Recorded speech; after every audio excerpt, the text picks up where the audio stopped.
नमस्कार सम्पूर्ण साहित्यिक मनहरूमा यो अमूर्त चिन्तन 15 युट्युब च्यानलको तर्फबाट साहित्यिक अभिवादन छ।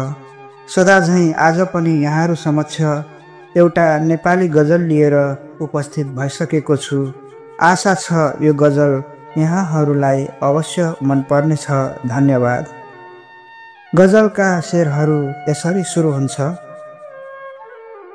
छक्क परेको छु देखेर जिन्दगी रुखो पहाड जस्तो। छक्क परेको छु देखेर जिन्दगी रुखो पहाड जस्तो। छाती भित्रको मन उदासीन भइगयो उजाड जस्तो। छक्क परेको छु देखेर जिन्दगी रुखो पहाड जस्तो। एकलो र विचलित झैँ महसुस गरेर हिँडिरहँदा कतै।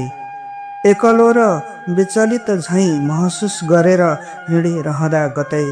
देखेर सुकिला मान्छेहरू लाग्छ कि चाडबाड जस्तो। छक्क परेको छु देखेर जिन्दगी रुखो पहाड जस्तो। इच्छा या रहरले जन्माएको म्यादी ज्वरोले नछोडेर। इच्छा या रहरले जन्माएको म्यादी ज्वरोले नछोडेर। सन्चो भएन ज्यानलाई भइरहन्छ लागछाड जस्तो। छक्क परेको छु देखेर जिन्दगी रुखो पहाड जस्तो। भोको पेटले खान माग्यो हात थापेर हिँडे कतितिर। भोको पेटले खान माग्यो हात थापेर हिँडे कतितिर। म भन्दा मलाई बुझेकाले सोचे तछाड मछाड जस्तो। छक्क परेको छु देखेर जिन्दगी रुखो पहाड जस्तो।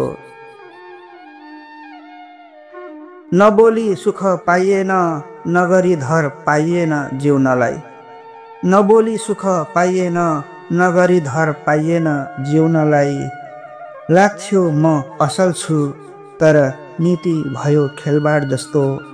छक्क परेको छु देखेर जिन्दगी रुखो पहाड जस्तो। छक्क परेको छु देखेर जिन्दगी रुखो पहाड जस्तो। देखेर जिन्दगी रुखो पहाड जस्तो। नमस्कार, धन्यवाद।